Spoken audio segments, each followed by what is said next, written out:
policy direction on this topic during the next 2 meetings. So in front of you, you have a handout that was provided, which helps lay out the complexities of system development charges. This work is ongoing. So the numbers that you see on the 2 pages of this handout, they're actually already outdated. We're continuing to revise and refine, but what they're doing is providing an example of what a tiered rate structure could look like. So again, this study session is to prepare for our upcoming meetings. The first is on September 1st and the other is on October 13th. We'll be presenting policy direction concepts on September 1st. So we're not going to focus on the numbers. We're going to try to ask you at that time if our analysis is on the right track to support your policy goals. From there, on October 13th, we'll be showing you the numbers. We're going to ask you, do these SDC numbers reflect the policy direction that you gave us, or is our refinements needed to more closely align? So originally we planned on sharing the hard numbers on September 1st. We found out that more time is needed to continue refining the approach, so we're going to spread it out over those 2 meetings. So during the September and October meetings, we'll be asking 3 policy direction questions, which are on your handout. The first is, should the city implement tiered River Terrace 2.0 supplemental parks and transportation SDCs based on unit size?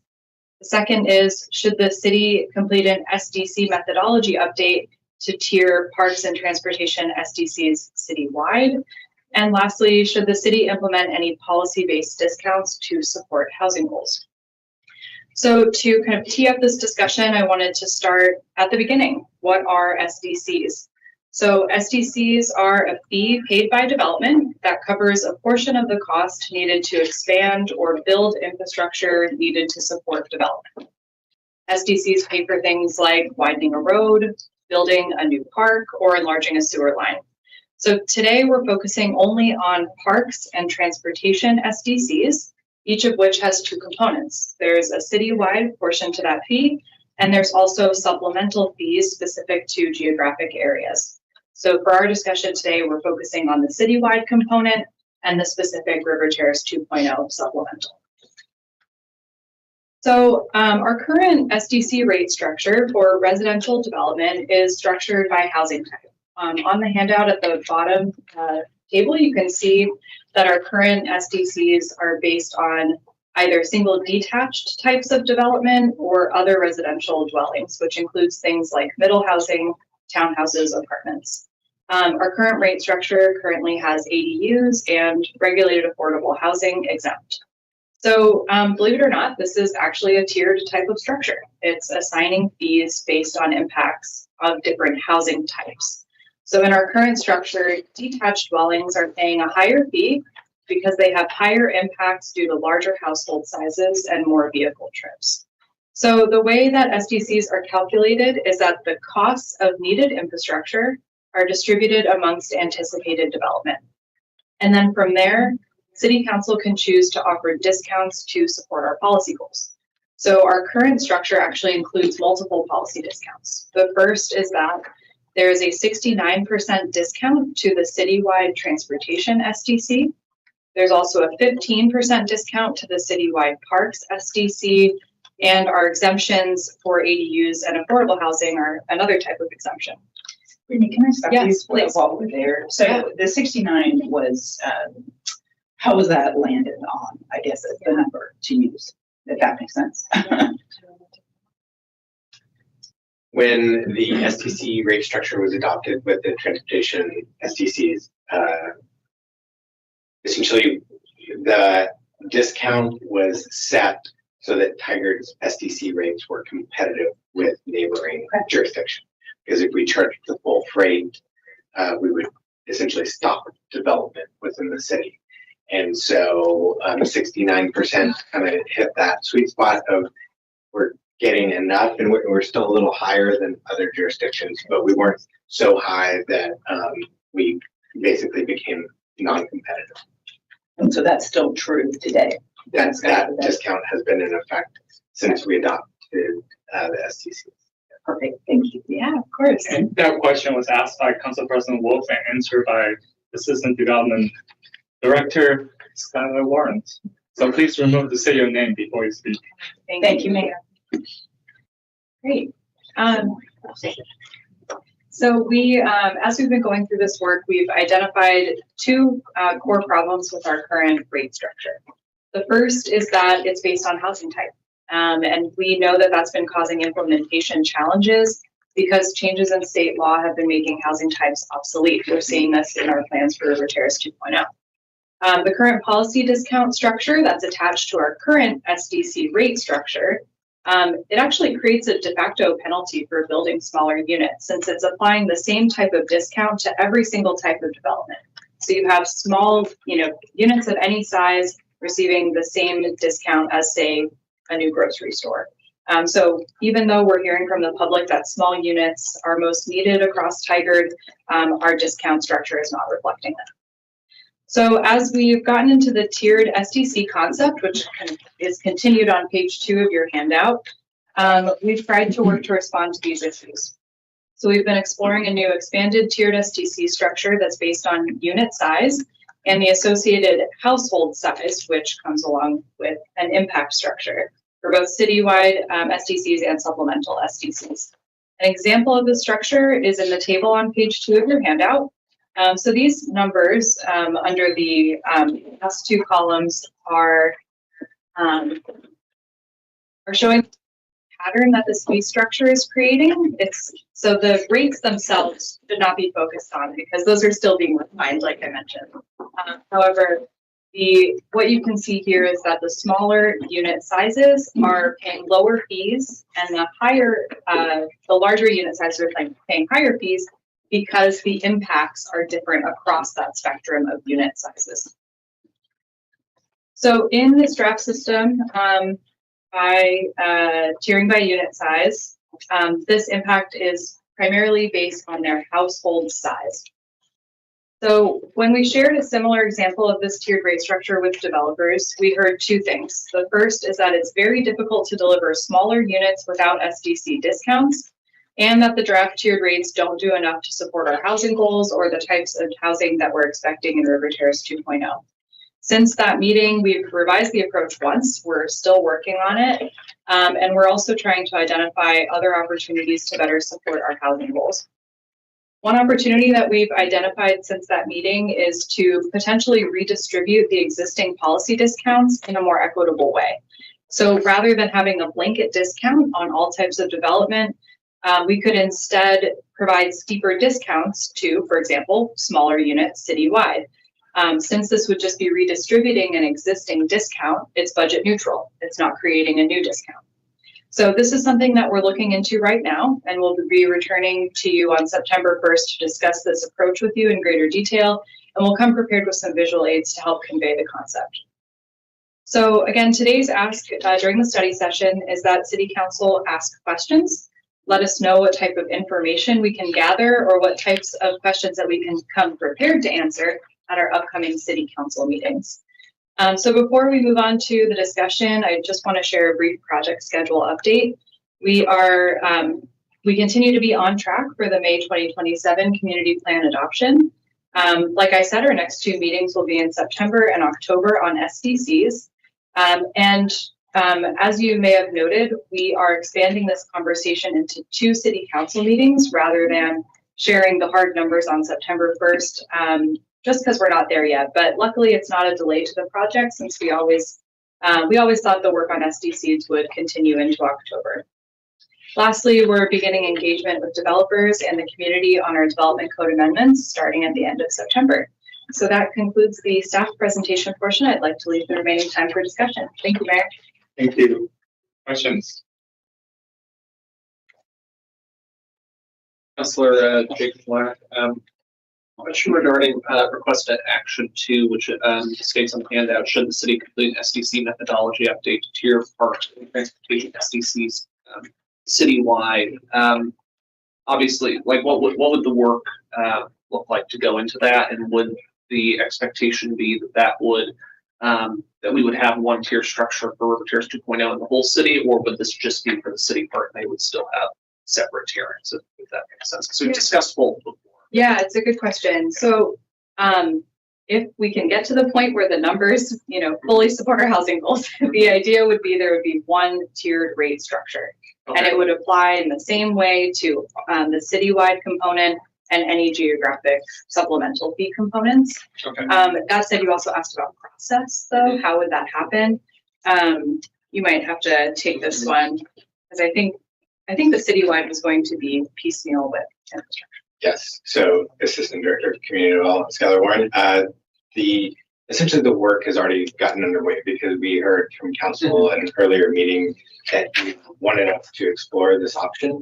And so our consulting team is already at work on it. And essentially what we would be doing in preparing that would be to prepare those final numbers for the October meeting. So we should be able to deliver a tiered structure hopefully by the October meeting that reflects numbers, and then provide a comparison of what that would look like for different housing types compared to the current rate structure, so that you can get a sense of, well, what would it be like to build a 1,400 square foot row house under the current structure, and what would that look like under the proposed structure, so that you can really see what the outcome differential would be. All right, so just to make sure I'm tracking, so at the October meeting, when we're presented with the numbers, it'll be the proposal for the citywide numbers, not just a River Terrace 2. It will be. It'll be both, okay. Yes. Okay, thank you. Councilor Shaw, with your question? Councilor Shaw? Yeah, thank you. On the sheet, and this is Councilor Jeanette Shaw, on the sheet, that's a draft STC tiers that was revised on 8/3/2026. It says one of the options is a multi-unit flat rate.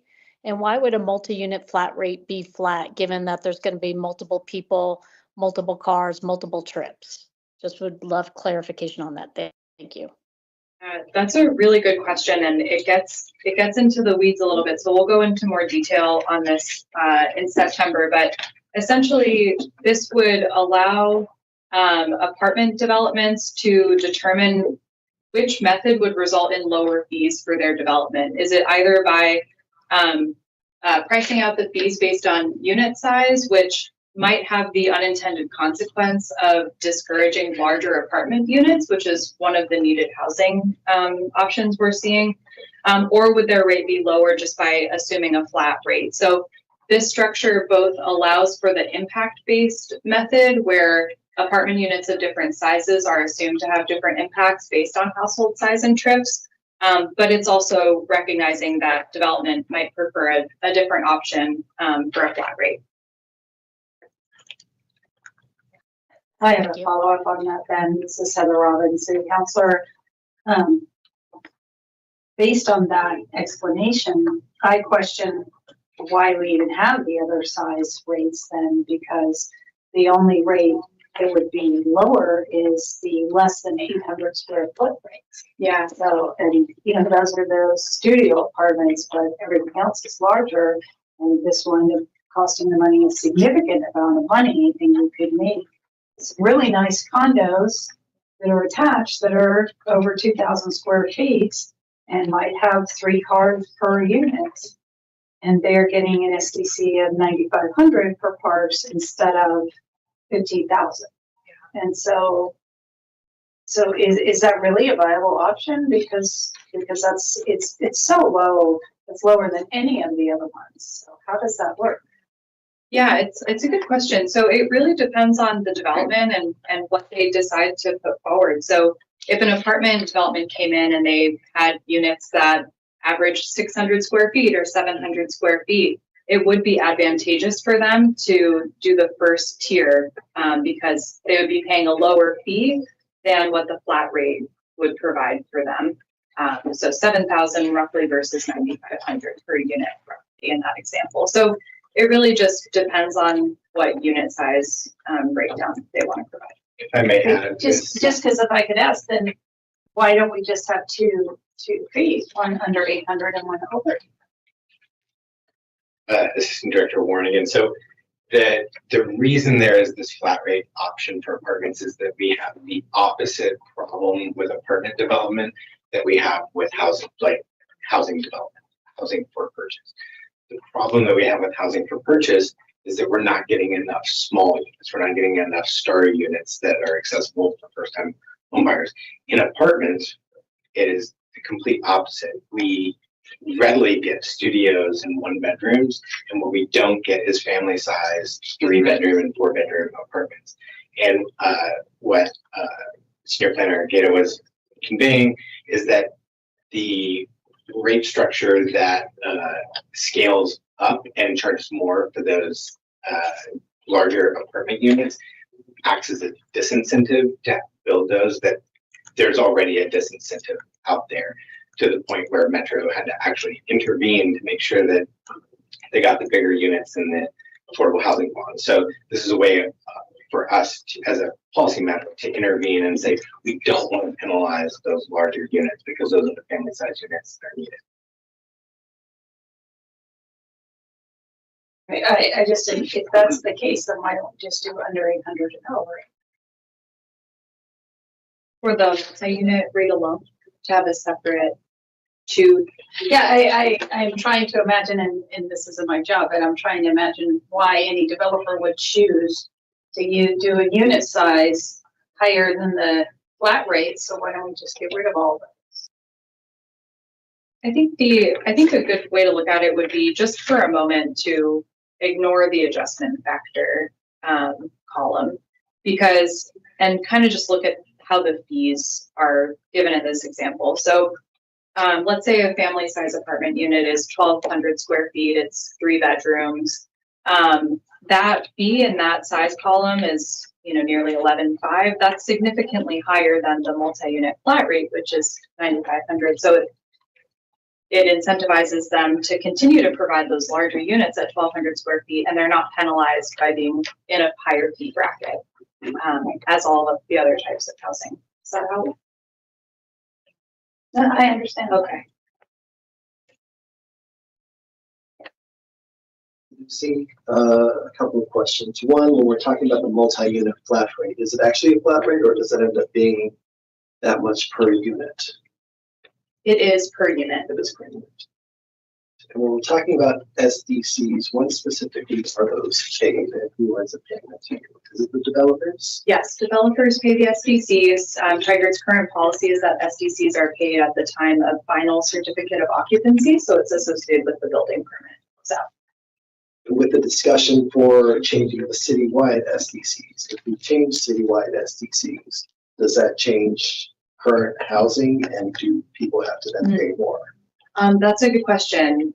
So no, it wouldn't. So new units that are going through the permitting process, if there were any that came in, actually, do you want to answer this? Because I think we can come prepared to answer that question at the next meeting. It's a good one, and it probably gets to some timing complexity that we're not quite prepared to. Yeah. That is something that we will come prepared to answer for you at the next meeting. Yeah, thank you for that question.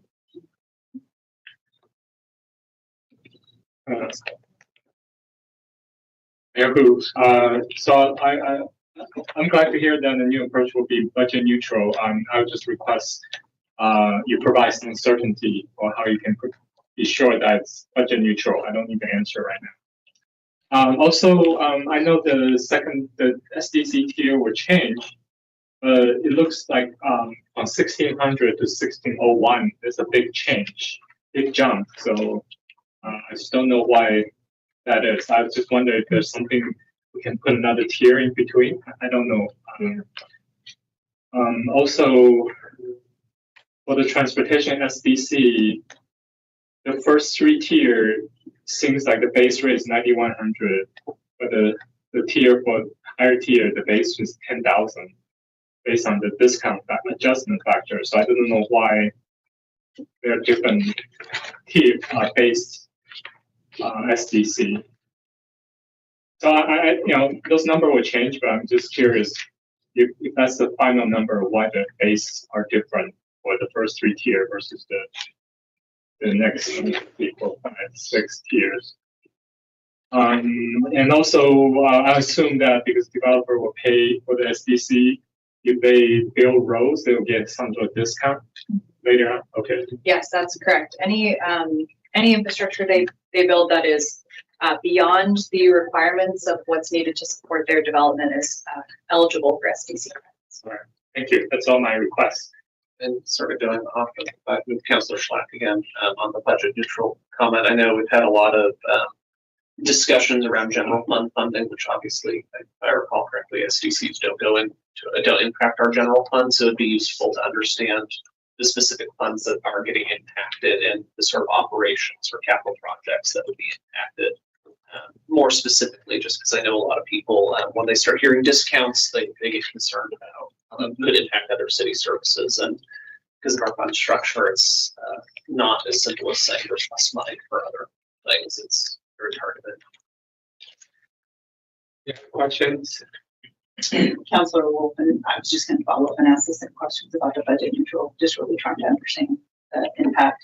And then really appreciate going forward the comparative analysis, because it's hard to make kind of decisions on the rates, and not clearly that was the plan, is to bring that forward. So thank you, and that's it. And I apologize, Councilor Anderson, I jumped in. Councilor Anderson. These are the Tigard fees. It would kind of help me if I could see all the fees, the Washington County, Okay. the CET, Clean Water Services, to see the whole number, see kind of what percentage it's actually spent. Mayor, who just want to follow up on that, maybe provide example of how much fee a typical development of that size will be total fee. So yeah, good one, Councilor Anderson. I would like to see the total amount. And if it's not too much, could we see a comparison to a neighboring, let's say Beaverton? Sure. To see if we're close.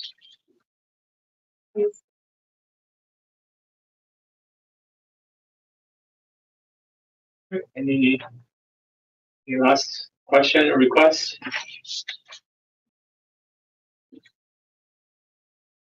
All right, thank you. Let me take this in Planet Gata and then look forward to your presentation. Thank Come back. All right. Let's move on to the next item on our study session, which is council liaison report. Who would like to start?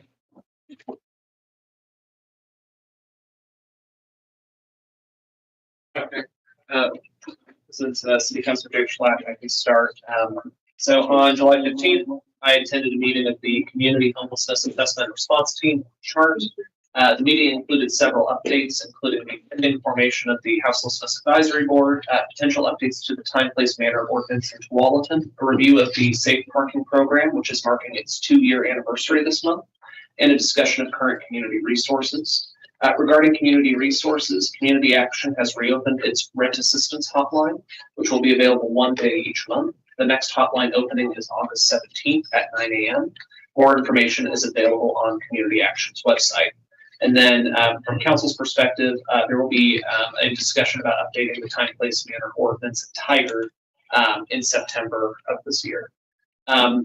Additionally, on August 3rd, I virtually attended a meeting of the Planning Commission. The commission received a kickoff briefing on the Tigard Housing Plan, which will be presented to council later tonight. The commission also held a quasi-judicial public hearing on the comprehensive plan amendment and sensitive lands review for the Summer Creek Bridge Stabilization Project. A comprehensive plan map amendment seek to remove Goal 5 Safe Harbor protection for 0.03 acres of Tigard significant wetlands and associated vegetated corridor to allow for emergency repairs to the southwest 121st Avenue Bridge, replacement and extension of an existing sewer pipe, and stabilization of the banks Summer Creek. The commission ultimately recommended approval of the comprehensive plan amendment and sensitive land reviews to council, and this will be coming before council on September 8th. Those are my updates. Council President. Council President Wolf, just a couple things. Variety of summer vacations. I believe the GAP governmental affairs meetings for the chamber will resume later this month. I want to thank Councilor Robbins, who covered the audit meeting while I was out of Tigard, and she'll give that update. Just a couple things as a follow-up from our budget discussions. Megan Cohen and I met with the Executive Director, Count Shuey from Community Action. They are working it maybe one day a week, but to leverage that partnership to see if those services from Community Action could be in our community more accessible. But Megan's really taking the ball from that point and having that conversation for possible next steps there. And then I attended the Urban Services meeting that was hosted by Washington County Chair Harrington. There was representative from almost all major cities, and it was a very similar presentation to what council received. So Beaverton, Councilor Teeter and I both just gave our comments, appreciated the data and the information, both needing more, and I certainly voiced council's conversation and concerns about taking on additional areas where that was really kind of an added burden to our operations. I really appreciated the work and look forward to additional conversations. And I think that is it for me. This is Councilor Robbins. I have been attending the TIAC meetings. They are, the last meeting was really well attended. They were because of summer vacations, but they're working on, everyone signed up to do the various surveys that have been sent out by the city, and they had an idea to plan for an interactive event for kids in the community to kind of practice how to say no, whether it's to personal violence or offerings of drugs or other things that might make them uncomfortable. So they were working on kind of fleshing that out more, and should it be in person or perhaps add some videos that people can watch, how they can reach the most people. The Lake Oswego Tiger-Water Partnership meeting, I attended with Councilor Shaw. We have good water. Not a lot really to report there, but I think the partnership is working very well. I don't even know if Tiger had any complaints at this last time. The audit committee I did attend, and they went over a presentation of the plan for the fiscal year 2026 audit. No real surprises or concerns there. And the library meeting is tomorrow. This is for Scaducey. While I was out of town, the Parks and Rec Advisory Board did their annual tour of the Tualatin River. So I know a lot of you all attended, and it's always a wonderful event. I recommend you go down to Kill Park and do everything that they're doing with Tualatin River Keepers. The Water Advisory Board did a tour of the Lake Oswego Water Treatment Facility, which is really interesting. I took some videos and I'm going to put an educational video together because not a lot of people know where our water comes from. I thought it was really cool, and my kids thought it was wonderful. So just sort of sharing that with everyone too, that was fun to do. And we have another meeting on Wednesday. So Councilor Shaw, you want to go? Certainly, Mayor. This is Councilor Shaw. I want to thank Council President Wolf for attending the meeting with Community Action since I was unable to attend due to family emergency. I did have the opportunity to kayak on the Tualatin River with Councilor Slack and Parks Recs, and also I believe a number of us from TCAC were on that. Very well attended right before, of course, the road closures happened due to the installation of the ADA ramp and some other infrastructure needs. And then Councilor Robbins reported out on the Lake Oswego Tiger-Water Partnership, so don't want to repeat that. And that is the end of my report. Thank you. Thank you. Councilor Anderson. It's Councilor Anderson. I attended a CCE meeting, and we got an update from Leandro on the El Tigre Fest. And we also got an update on the Tiger Housing Plan, which will probably be identical from one we see tonight. I went to the Tiger Library board meeting.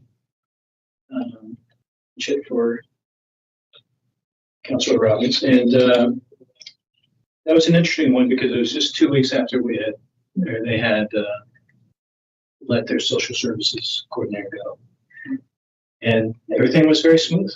They didn't have any backlash. They said they gave all the homeless enough time to make other arrangements, and they hadn't had any incidents. So I'm wondering to see how it's going to be on the next one. And they also had a lesson from Halsted about how to present yourself at a council meeting. Some were, well, most all of the board testified. It was confusing whether they were testifying for the board or for themselves. So I think they'll have those disclaimers clear. And so that was a pretty good conversation. And that was it for me. All right. This is Mayor Hu. I attended the Washington County Coordinating Committee, WCCC, where Metro presented its draft 2028 Transportation Plan, Work Plan, and Engagement Plan update. Just for background information, Metro updates their regional transportation plan every 5 years. The plan covers major investment in roads, transit, walking, biking, ride, and transportation programs across the Tri-County area. And a local project generally must appear in the Metro's RTP to remain eligible for federal transportation funding. And my understanding that our staff are working on our own plan to so we can coordinate to make sure it's in Metro's plan. So the draft work plan divides the process into 5 phases. The first one is scoping and approval of the work and engagement plan in 2026. And then the second one is updating policy, transportation needs, priorities, and revenue forecasts. And that will be done by the end of this year. And next year, they will be calling for a project, and they will evaluate the performance and refine investment priorities. And fourth step is publishing a draft plan for a 45-day public comment period in early 2028. And finally, the final council, Metro Council adoption by November 30th, 2028. At that same meeting, Washington County also presented its plan for a county-wide vehicle registration fee increase. The board's current preferred option is to raise the fee slowly by $10 every other year for the next 5 years. And the board or commission will potentially vote on the schedule, vote on the fee increase schedule for the 25th of this month. I also attended the Metropolitan Mayor MMA meeting. Governor's Transportation Office, Kelly Brooks, presented, and she gave some just a lot of indication on or direction of what the governor is thinking about transportation. And of interest to us is that she sees no indication of changing the 50-30-20 split of our gas tax. And the mayors highly encourage them not to change that. And then the mayors also encourage the office to consider policy direction to take care of existing maintenance needs in the state, as well as stretching our limited resources as far as we can. The mayor also adopted our 2027 legislative agenda for the state legislature, covering a variety of topics. And we also discussed our approach for potential supportive housing services renewal, which will come up for discussion. I think the mayor's desire is that any renewal should cover the needs for local to directly provide local support for public safety. And then I also attended the R1 Act meeting, and we adopted our updated work plan, and we also adopted ranking for federal grant application for the Connect Oregon program. So that program is a non-highway freight and transportation project grant, which include rail, aviation, and marine transportation. So a lot of transportation meeting. So that's all I have. Any questions for other council members about anything you heard? Council President Wolf. Yeah, Council President Wolf. Just to follow up, I was curious on the R1. I believe you said that it was a ranking or prioritization of. So, were there particular cities or projects that were then prioritized, and did Tigard have something, or am I not understanding that? We don't have anything that's non-highway. Oh, it's true. This is a non-highway project only. So Tigard was That's not. true. Yeah. That was not. Yeah, but I Putting don't. in a 12 to Yeah, that and makes large, sense. yeah. Thank you. Any other questions, comments? No? Go ahead. Regarding the believe it was the 45-day public comment period for Metro's regional transportation 5-year plan. Is there a plan as part of, not our legislative agenda necessarily, but as a part of sort of general advocacy to make sure Tigard's voice is heard as part of that process, either by submitting public comment on behalf of the city or yourself? That's a good question. I can ask our principal transportation planner. And that's not going to take place till early 2028. So we still have a little while. Always good to plan ahead. Yes. Quick question on the increase in the county-wide vehicle registration fee. Does that mean a $30 increase total over 5 years? $10, skip a year, $10. Oh, I'm sorry. It's not $10, $100. I think, So someone's gonna have a $300 increase on the vehicle? yeah, I think it will eventually double. How much do we pay now? It's 300, isn't it? In 2 years. For a car registration? And it's Well, I that's will a- get back to you on that. That's an awful lot for It- for every single person. Yeah, that's why they're doing a gradual increase. Even $100 a year is a lot for a lot of people. But Every 2 years. yeah, but it comes as Yeah. a big jump and then you get a break. And Yeah. So, thank you. I think it's more than 10. Otherwise, I would not have put it down. I thought you said 10, but maybe I Yeah. misheard. Sorry. Yeah, I said 10. But I think it's more than 10. Okay. I will double check. So, thank you. That's gonna go over. All right.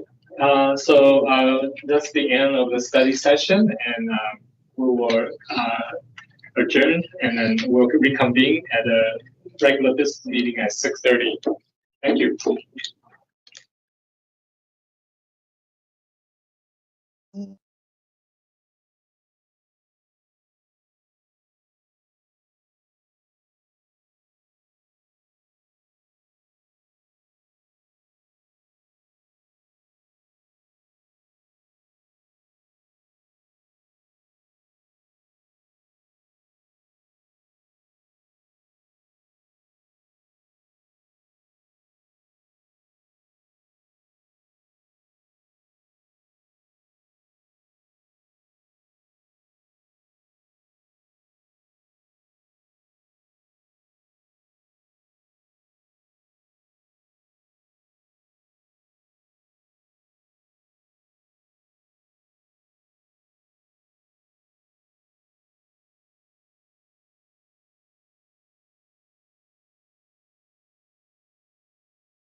All right, good evening, everyone. We'll call this Tiger City Council meeting to order. Before I start, I just want to clarify from my council liaison report that the county is planning to raise vehicle registration fee by $10 every 2 years, not $100. So please don't be alarmed. It's $10, not $100. So with that, City Recorder Krager, please, would you please conduct a roll call Mayor Hu, here?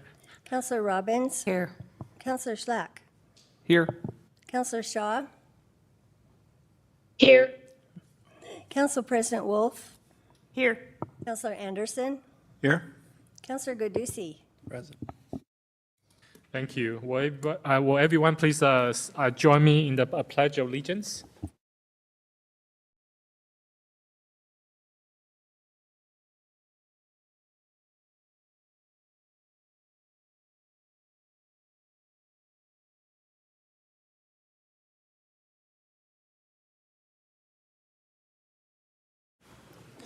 Thank you, staff and council. Do you have any non-agenda items? Seeing none, let's move on to the next item on the agenda, which is a resolution thanking City Recorder Carol Krager for her years of service.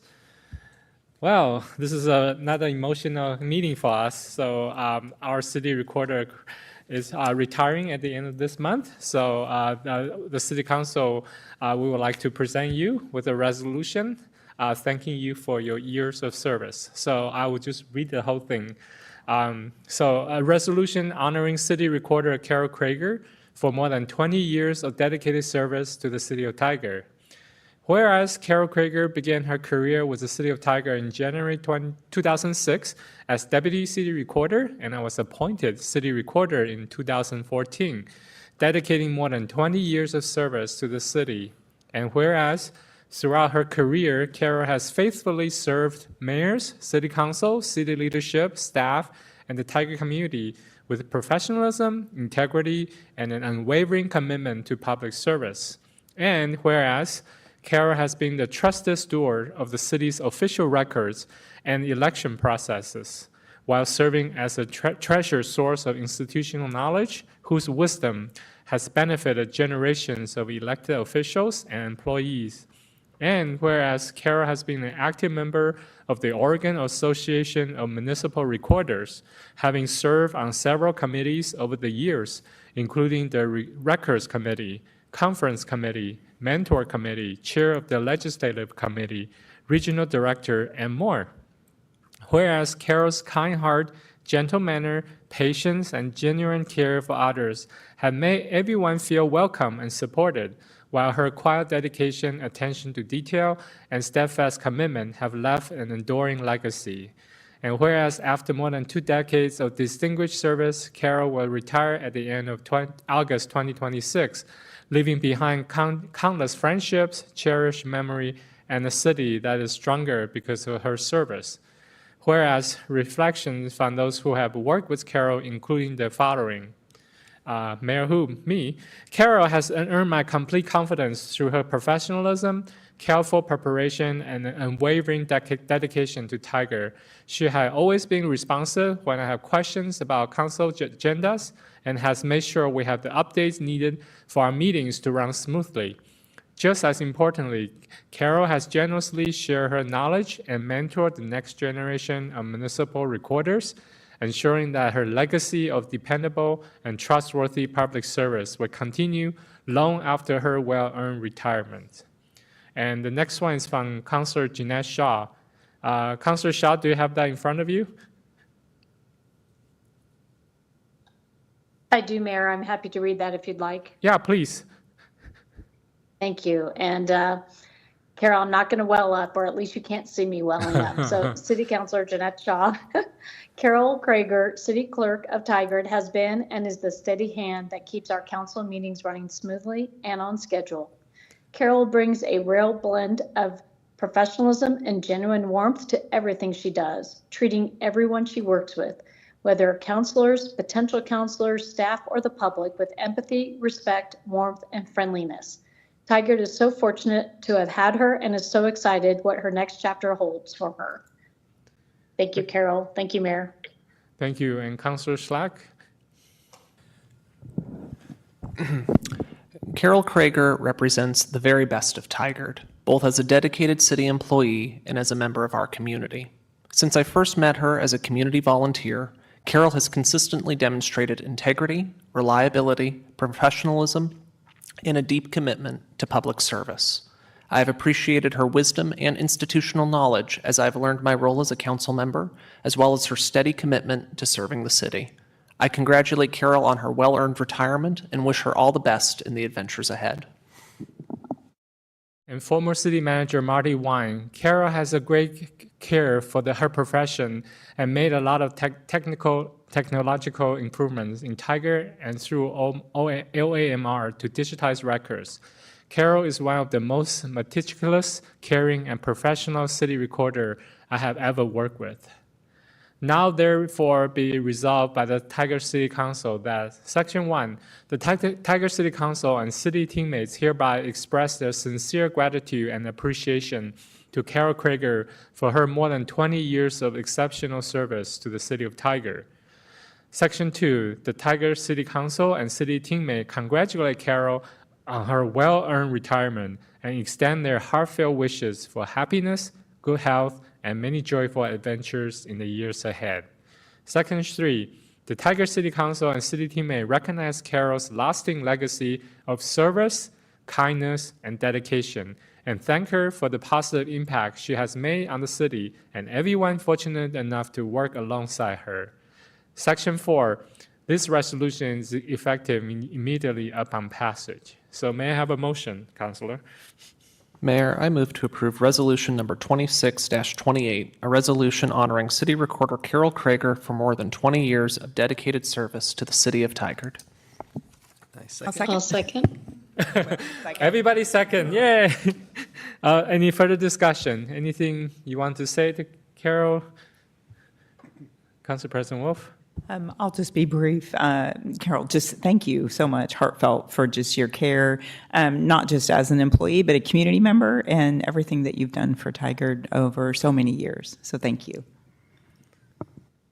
Councilor Gudusi? Also briefly, thank you so much for everything, not just for myself, but for my family. You made everyone feel so welcome every time they came here. So thank you. All right, so those in favor say aye. Aye. Opposed say nay. The resolution is adopted by a unanimous vote of the council.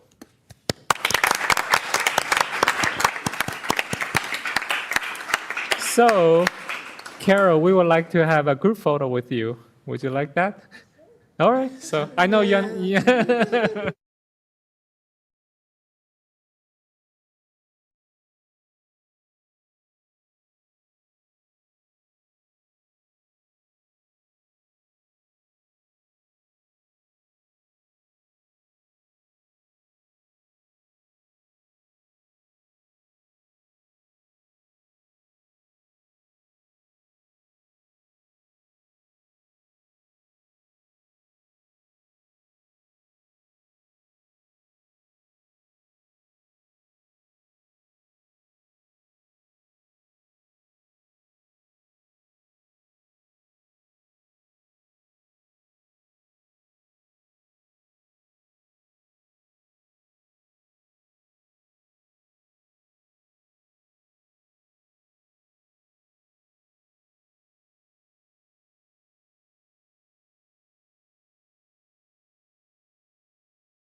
Okay, let's move on to the next item on the agenda, which is public comment. The public comment period provides an opportunity for members of public to address the City Council. While it is not dialogue, either I or staff will follow up to address the issues brought forward in these comments. The calling number is 503-966-4101, and those wishing to comment should call now to get into the queue. Anyone present wanting to comment should sign up on the public comment form at the front of the room. First is written comment. We received four written comments by the noon deadline Monday. Topics include downtown parking, River Terrace 2.0 financing, housing plan, and a proposed change to the Tiger Municipal Code related to keeping livestock. And let's move on to in-person public comment.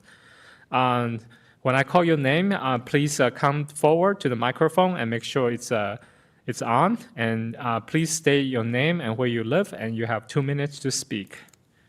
All right, so Mr. Walter, can you put a timer on the screen, please?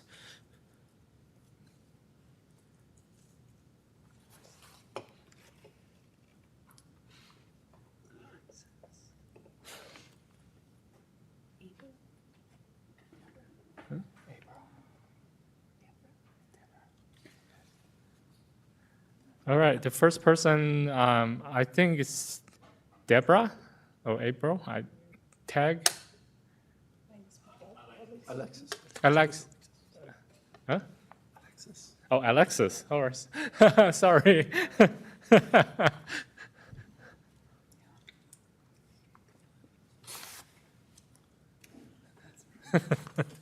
Hello. Muy buenas tardes. Mi amigo Leandro va a ser mi traductor. Good evening. I'll be translating for Okay. Alexis today. All right. Pues mi nombre es Alexis Tai y me considero ser una persona que vivo ya desde hace 20 años en la ciudad de Tiger. My name is Alexis Tay, and I've been living in Tigard for over 20 years. Y estoy tratando la manera de crear una comunidad, empezando con el fútbol y ayudando a los pequeños negocios. I've been trying to build community here in Tigard, beginning with a local football team here, soccer team, sorry, football, in Tigard, and helping small business. El motivo de mi presencia el día de hoy es solamente para ver si ustedes pudieran ayudarnos tanto a la comunidad como a mi persona. The reason for me being here today is to see whether or not Tigard City Council can help not just me, but my community. La razón es porque hemos tenido el exceso de autoridad en lo que es la Tiger Plaza. The reason for me being here is to talk about excessive force and excessive authority in Tigard Plaza. Por medio de lo que es la compañía de seguridad de Olaf, que por el momento, según estamos entendidos, él ya no debería de estar efectuando seguridad porque pues ya no tiene su licencia vigente, pero aún así él sigue intimidando a la comunidad. And the culprit of this excessive force is a security company named Olaf. And even though this company is functioning without a license, he is still harassing members of the community. Y siento que en algunas ocasiones hay exceso de actividad policíaca. Por ejemplo, el día de ayer se trató solamente de niños de 10, 12 años que estaban pasando por la plaza con su skateboard. And for example, yesterday there was a police incident that he called in over children that were on their skateboards going through the plaza that were 10 and 12 years old. Y pues asistieron más de 7 patrullas y cerraron todo el perímetro de la Tiger Plaza, que pues para la mamá, los padres del niño fue muy exceso porque el niño está en trauma ahorita porque lo asustaron de que lo iban a llevar a prisión. There were over 6 or 7 patrol cars that were present, and they shut down the plaza, and it scared not just the kids, but the parents that were there, not understanding, and it caused a lot of trauma for these kids. Y pues solamente quisiéramos tratar la manera de ver qué solución se le puede dar, porque también pues hasta los janitor, ellos lo están abasteciendo con armas, algo que siento que es exceso de autoridad. He wants to know if there's anything that can be done with the excessive force that's being used by this security agency at Tigard Plaza. Even the janitors that work there have been threatened with weapons. Y por lo entendido que tengo también, solo quisiera que se le investigara un poco más a él, porque él ya tiene varios casos de reporte, incluso también tiene uno por tomar fotografías a una menor de edad. And he wants to know if there's an ability to have some kind of investigation on this person, security company. It seems that he's also been taking photos of minors. Mi finalidad es en la ciudad de Tiger es ayudar a los pequeños negocios. Este año soy parte del Festival del Tigre por segunda vez, gracias a la ciudad de Tiger por llamarme, y estamos contando probablemente con unos 7 pequeños negocios de la ciudad de Tiger que quieren formar parte del evento. I'm very grateful and thankful that I'm able to work with local business here in Tigard, and I'm grateful that I've been able to return. This will be my second year bringing a soccer tournament and bringing 7 different local businesses to El Tigre Fest for this year. Solamente ese es mi comentario, que siento que es una barrera que él está efectuando a favor de la ciudad de Tiger y gastando también nuestros impuestos con exceso de autoridad en cosas que no deberían de ser. Muchas gracias. And with that, I leave my comment and decision up to council, and thank you to look into someone that has been using excessive force and authority and using taxpayer dollars to look into this person. Thank you so much. Oh, thank you.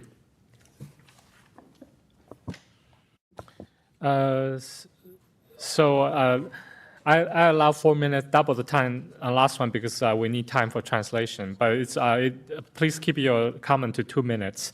Next one is Felix.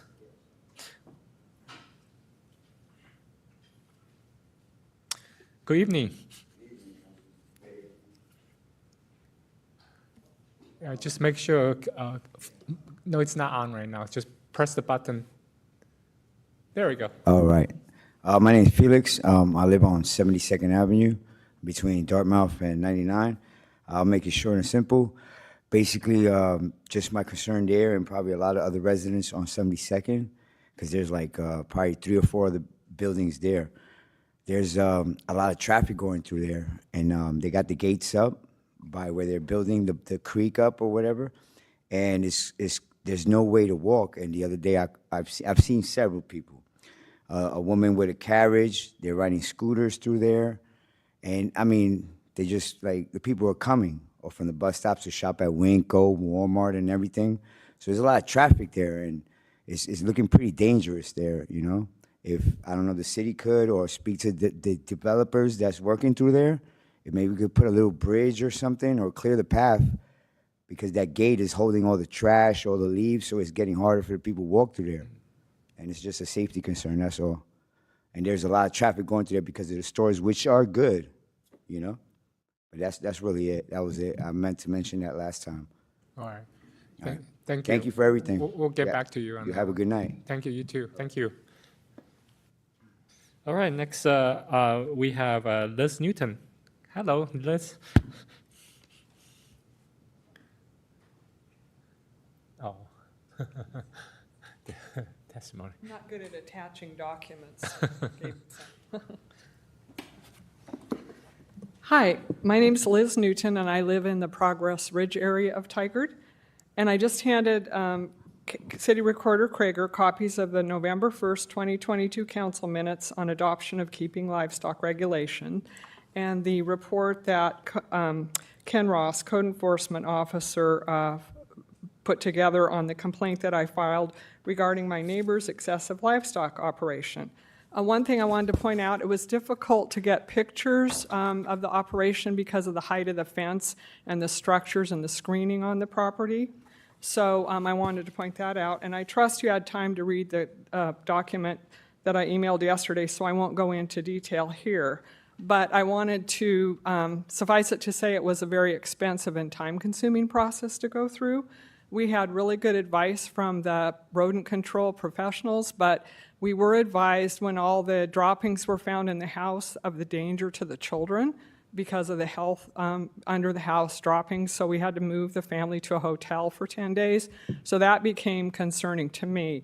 The residents of the property next door were renters, and the property owner had given permission for them to have livestock, but he had no idea of the extent of the operation. And so Ken Ross was great. It took about 2 months, but we did get compliance. So I was notified of that in December.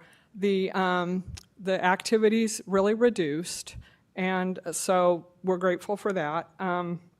But I just, in my email that I sent you, I'm not opposed to chickens, on property, but I do think that we should have some limits. And so I was recommending that the regulations be revised to allow 4 chickens, which is what I think they have in Portland and Beaverton, and require annual documentation of a contract with rodent control services, and then making sure that residents check their covenants and restrictions before they invest in livestock, and also maybe an annual review by the council just to make sure things are going well for both sides. So that was my recommendation. I hope I went Thank you, over Liz. 2 minutes. I don't It's know, I fine. practiced. We also received your written comment, Yeah, so thank you. thank you very Yeah, much. thank you for coming. All right, so next item on the agenda, Leandro, come on up.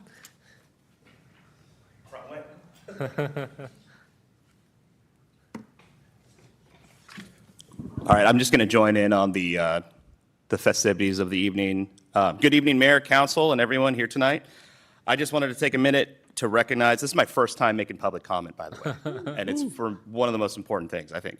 I just want to take a minute to recognize and honor the decades of service and dedication that Carol Krager has given to the city of Tigard. Carol's tireless commitment to the City Council, the City Recorder's Office, and most importantly, the very people of Tigard deserves our gratitude.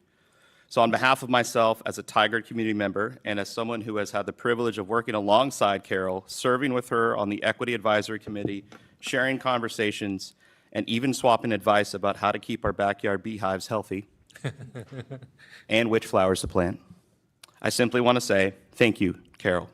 Thank you for your years you have given to Tigard, for the knowledge and care you have shared, and for the impact you have made on this community. Tigard is better because of your service, and I feel very fortunate to have had the opportunity to know, work alongside you. Thank you, Council. Thank you, Leandro. And we have Gabe. Gabe, come up, come forward.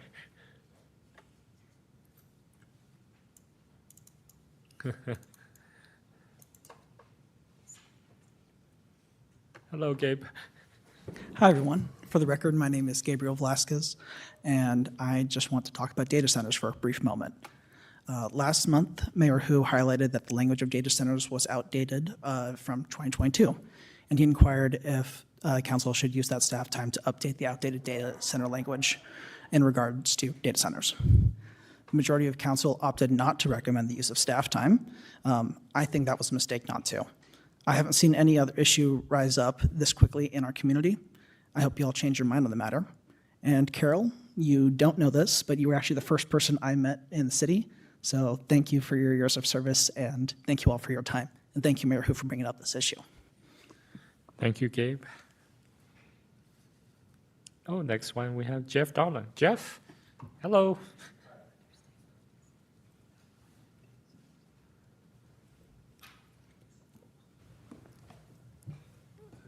No, that one's on now. There we go. Hi, okay, I'm Jeff Garland. I live here in Tigard. And thank you, hi, Mayor, Council, thank you for letting me have the time to comment. I did submit some comments in writing, and I kind of wanted to just touch on those briefly. As the city goes forward and develops its housing plan and River Terrace 2.0, I think we have a responsibility to reflect on what worked well, identify gaps, and whether our policies are capable of meeting the challenges coming ahead. The state now requires Tigard to allow a much broader range of middle housing, but allowing more housing does not necessarily make housing more affordable. When land is given greater development capacity, the additional value can be reflected in the price of the land and ultimately in the cost of homes built on it. We should be asking, are our current policies producing the housing outcomes we need? And are they capable of actually supporting middle housing at the scale intended? The city already recognizes the value in separating land ownership from housing through its investment with Proud Ground. But today we largely approach this model one property at a time, lifting one owner at a time. And this is difficult to scale at the rate we need. We need to be proactively finding ways to help people achieve ownership and housing stability rather than allowing land appreciation to continually push ownership farther out of reach. My written submission asks a simple question, whether growth itself can help us build a permanent land base for affordable home ownership. I'm not suggesting this is the only answer or that it's easy. I'm suggesting it's a starting point for a conversation and a concept worth testing through the housing plan and River Terrace 2.0 to determine whether it's feasible, financeable, and scalable alongside our other housing tools. Thank you, and that's the end of my comments. Thank you, Jeff. And we also received your 2 written comments, so thank you. All right, so there's no one else signed up for the in-person testimony. Mr. Walter, are there any caller in the queue for phone or video testimony? There's one caller in the queue. All right, so would you please pass the caller through? And the caller, you have 2 minutes. Hi, Mayor and Council. This is Daphne Ann Marie. I believe I have commented on a few items, and I just wanted to personally and commend you and thank you for your response to my email in regards to the Disability Forward Housing Agenda and the Kelsey that expressed my concerns about. And I just wanted to just thank you for your thoughtful and considerate comments and response to that. So I look forward to keeping track of the different agendas and the different presentations that are going to be happening in the next few months, especially as I am also tracking development of different properties like Dartmouth South. So anyway, thank you so much, and thank you. Thank you. Mr. Walter, are there any other people in the queue? There's no other callers in the queue. All right, thank you so much. And so we'll move on to the next item on the agenda, which is City Manager Report. City Manager Rager will provide a brief report. Good evening. Good evening, Mr. Mayor and Council. I'll wait for the slide to come up. I guess while I'm waiting for the slide, I'll take this opportunity to also thank Carol. I can't tell you the number of times when Carol needed to help me with our Agenda Quick software, and her patience with me and others on our team is very much appreciated, and we're going to miss you, Carol. Thank you for all you've done for us.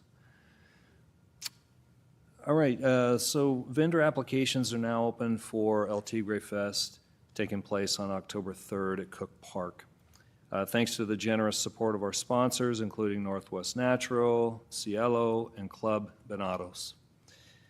As the council and the community heard during our budget process in the spring, El Tigre Fest, along with Juneteenth, Pride, and the 4th of July celebration will no longer be organized by the city in future years due to budget constraints. As you know, this came down to a need to focus on our core services. And as much as we love these community events and have enjoyed organizing them, the truth is that event planning is not a core service. That being said, our staff have been meeting with various community partners and organizations who have expressed willingness to take over the event planning for those events. Staff are actively working with organizations to support a smooth and successful transition. We look forward to celebrating with the community this year while laying the groundwork for these traditions to continue in the years ahead. That's the end of my report. Thank you. Council member, any questions?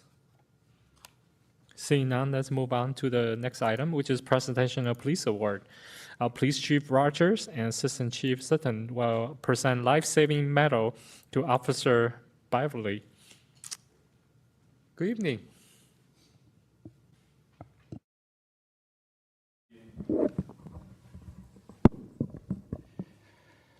Okay, this is to certify that the City of Tigard has awarded the life-saving medal to Officer Benjamin Byerly, number 61775, for life-saving efforts that occurred on January 11th, 2026. Officer Byerly was notified that a person had fallen, was unconscious, and was not breathing. After arriving on scene, Officer Byerly determined that the person did not have a pulse and immediately began administering CPR. After several rounds of chest compressions, additional medical personnel arrived and took over care of the person. Officer Barley's response directly contributed to the person surviving this medical event. His actions reflect great credit upon himself, the Tigard Police Department, and the City of Tigard. Given under my hand in the City of Tigard this 11th day of August 2026, signed by Robert Rogers, Chief of Police, and Wee Kang Hu, Mayor.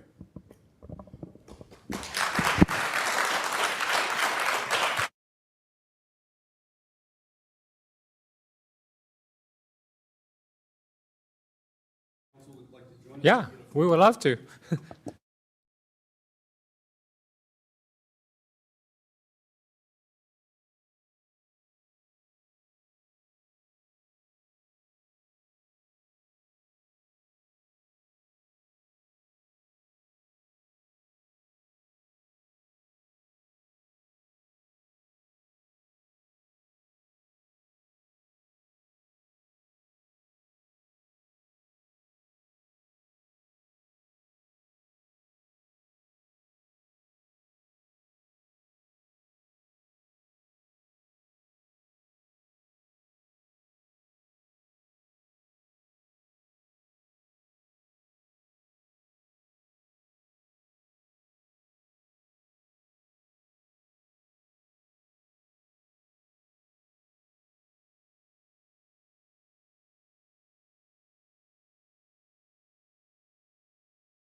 Well, thank you again, officer. Appreciate your service to our community. Thank you.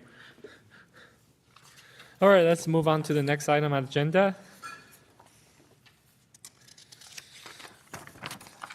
And which is Tigard Police Department report. And we have our chief and assistant chief and our community engagement coordinator, Bauer. Good evening. Good evening, Mayor and Council. I'm Bob Rogers. First off, I'd like to thank you guys for joining us and acknowledging Officer Byerly's saving of a life. There is no better award for a chief of police to give to one of our members is to save a life. We get to watch our fellow compatriots, firefighters do it all the time. For us, it's a heck of a rush to get involved in something like that, but the officers have quite a bit of training and are very well equipped, and as a result, saved this person's life. And it's been 7 months since we had the opportunity to actually acknowledge it, but we do a pretty thorough vetting and make sure that all awards that are given, that's a significant one for us. Let me begin again. Good evening, Mayor and Council. I'm your Police Chief, Bob Rogers. With me is Assistant Chief Brad Sitton and our Community Engagement Coordinator, Maddie Bauer. This dashboard tonight, we wanted to highlight just a few things that are special for us that have occurred in July. Our community-oriented policing team has been very active throughout the summer months. We've been working hard to make sure we're addressing some of the nuisance abatements and call load that's been occurring. And I wanted to give you just a real quick snapshot in how hard they've been working. So the community policing team that comprises 2 officers that are dedicated during the days to handle issues that involve pretty much any kind of code compliance or nuisance abatement issues. It seems like we've been centered with those 2 folks on unhoused community issues, and literally they've taken 127 calls that are related specifically to nuisances related in the corridor, but also on trails and in our parks. Specifically, 158 campsites they were able to go identify and either post, abate, or go ahead and refer services to members in the community that are unhoused. They checked on 170 of these unhoused community members, specifically making sure that they're healthy, whether they were in distress or they had called us asking for assistance, making sure that they also felt served as community members. We only had to make 1 arrest, but we made multiple warnings in order to gain compliance for the rules, ordinances, and laws that we expect for any community member for decorum, whether it was trash or some of the other issues you may have heard.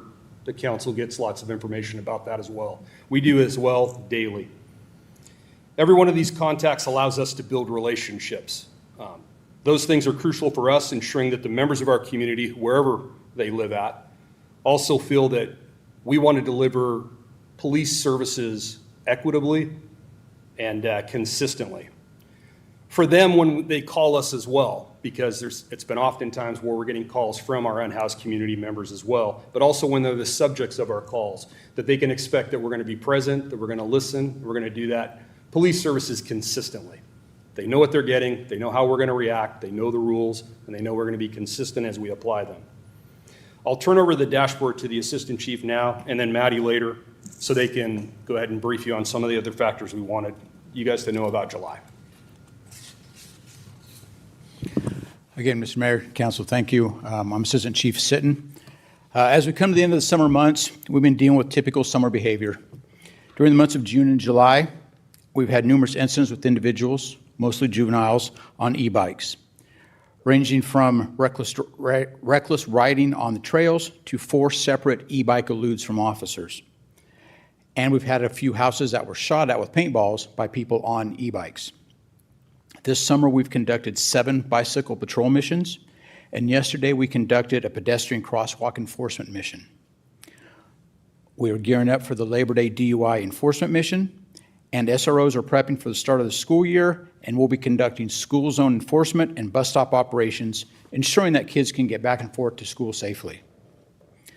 For more information on e-bikes and our efforts to ensure everyone's safety, I will pass it off to our Community Engagement Coordinator, Maddie Bauer. Thank you. Good evening, Mayor and Council. I'm Maddie Bauer, Community Engagement Coordinator for Tigard Police. As e-bikes and e-scooters have become more common in Tigard, the police department has taken a proactive approach centered on education, community engagement, and partnership, all centered around one goal, which is keeping riders and the people around them safe. To help people better understand Oregon law and ride safely, we've created a dedicated webpage along with an easy-to-understand safety flyer that explains the rules in plain language. It offers practical safety tips, and we provide information on how to report dangerous behavior as well. We've taken these resources directly into the community through presentations, bicycle rodeos, and other outreach events. To expand our reach, we've partnered with the Tigard-Tualatin School District, who plans to include our flyer in every back-to-school packet at home to families at the start of the school year and in new school newsletters as well. We've shared our materials with community organizations and neighborhood groups so that they can help reinforce these safety messages as well. On the next slide, our work doesn't stop there. Today, we launched an online reporting tool that will allow community members to report dangerous e-bike and e-scooter behavior. This will help the police department track concerns and potentially help us identify trends and better focus our education and enforcement efforts where they're needed most. We'll continue sharing information through social media while coordinating with other city departments to ensure residents receive consistent and accurate information regardless of who they contact. Police officers play an important role in all of this. Bike team officers regularly engage with riders and pedestrians while patrolling our trails, parks, and downtown, creating opportunities to educate, answer questions, and address unsafe behavior before it leads to a crash. Our school resource officers reinforce these same messages in our schools, and if a Tigard student were to be identified riding dangerously in the community, those established relationships help SROs to follow up with students and families in a way that is often more impactful than enforcement alone.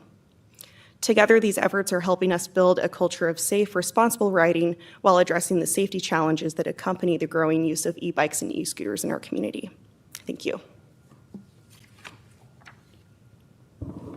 So just to wrap it up, if any of the counselors had questions, we are more than ready to answer them. Councilor Robbins? Thank you. I just have a brief question. Did you say that the online reporting tool is live? Yes. How do we get to that? That is on our main e-bike website from the PD. It's tigard-or.gov/TPD-e-bike. E-bike, all one word? Yes. Great. Thank you. Thank you. Yeah, that's something I'm hearing more and more from community members. So that's yeah, and so it's good that we have a reporting method, and I understand officer cannot be everywhere at once, but at least if we see a trend somewhere, they can focus the enforcement in certain areas. So yeah, The sheriff and the TVFNR fire chief also did some type of a public outreach complaint. Okay. They also have for our members of the community, within Tigard who are in the unincorporated areas, they can also touch base with that too. We'll try to put a link on there too, just in case folks don't know. They feel like they're in Tigard, but they're not actually in Tigard. Yeah. But other than e-bike, I just heard nothing but good things people say about our police department. So, you're doing a great job. So thank you so much. Thank you. All right. All right, so next item on the agenda is a consent agenda. The consent agenda is used for routine items, including approval of meeting minutes, contracts, or intergovernmental agreements. Information on each item is available on the city's website in the packet for this meeting. These items may be enacted in one motion without separate discussion. Council members may request that an item be removed by motion for discussion and separate action. On tonight's consent agenda, the only thing we have is minutes for approval. Is there a motion? Mayor, I move to approve the consent agenda as presented. Thank you. I second.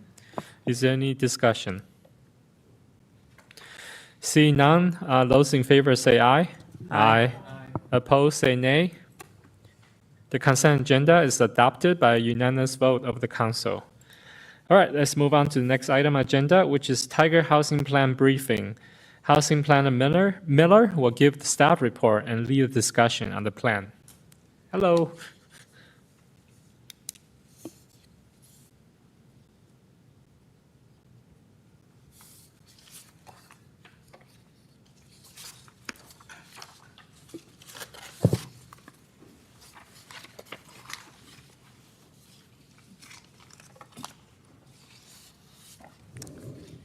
Hi, good evening, Mayor Hu and Council. My name is Trinity Miller, Housing Planner for the City of Tigard. And during tonight's council briefing, I'll provide an overview of the Tigard Housing Plan work. Next slide, please. The overview tonight will highlight what is the Tigard Housing Plan, what is required by the state, what has already been done, and what are the next steps. Next slide, please. So the Tigard Housing Plan is part of a state requirement to study the housing needs of our community and develop actions that encourage that needed housing is built. The Tigard Housing Plan kicked off in June of 2026 and is expected to be complete during summer of 2027. We're very grateful that Tigard was awarded 2 grants from the state to support this work, and the grant funds cover the cost of professional consultant services from Echo Northwest. Next slide, please. There are 3 main components within the Tigard Housing Plan, and each has its own set of analyses. The 3 components are the contextualized housing needs, the housing capacity analysis, and the housing production strategy. So these 3 components shown on the slide here build upon one another to create a comprehensive housing plan and the steps it will follow, which will be the key tools identified in the housing production strategy. Next slide, please. So what is required by the state?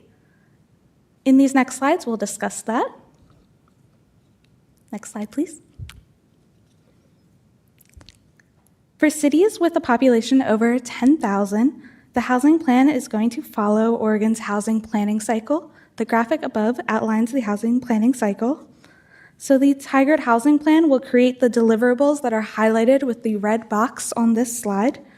The first part of the housing plan, highlighted in yellow, really determines the housing need of our community. The second part develops an action plan. And then finally, we will track and monitor the progress until the next plan update. Next slide, please. Now we'll dive deeper into each of those state-required documents. The first component is the Contextualized Housing Needs Analysis, or CHN. This is more than just the count of the number of units. This really tells the story behind that.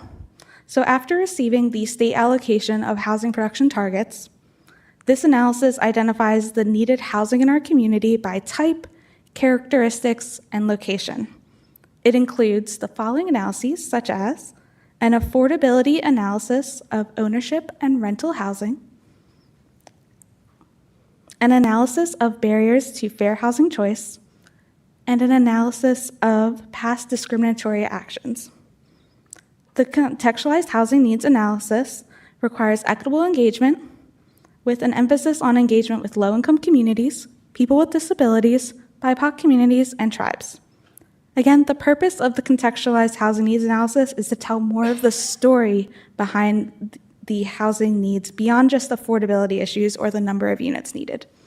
Next slide, please. The second component of the housing plan is the housing capacity analysis, or HCA. The housing capacity analysis replaces the former state-required housing needs analysis. This analysis determines whether Tigard has enough buildable land within the urban growth boundary for that needed housing. So the HCA includes an analysis of historical development trends, a buildable lands inventory, a development-ready land inventory, and a residential land needs analysis. These analyses all work together to help us answer questions like, if we identify that there is a need for more housing apartments in Tigard, is there enough buildable land with infrastructure in place ready for apartments to be built in the next 6 years? Next slide, please. And the third component of the housing plan is the Housing Production Strategy, or HPS. The Housing Production Strategy is a set of specific actions that the city plans to take over the next 6 years, which will make it more likely that the identified housing needs in the other housing capacity analysis are built. The Housing Production Strategy includes equitable engagement with housing producers and developers. It also includes a review of the Housing Production Strategy menu of actions from the state. So some examples of HPS actions on that menu include land banking and conversion limitations, but we'll dive into that later in the project.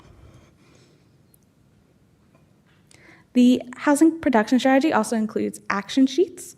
So on each action sheet, it will clearly describe the actions that the city selects, the specific need that the selected action is going to meet, and implementation steps for that action. The city will evaluate the progress and effectiveness of the strategies selected and implemented in the housing production strategy at the midpoint check-in. This midpoint allows the city to identify which strategies are having the intended outcomes and identify any areas that require course corrections. It is also an opportunity to request an implementation timeline extension or replace an action. Next slide, please.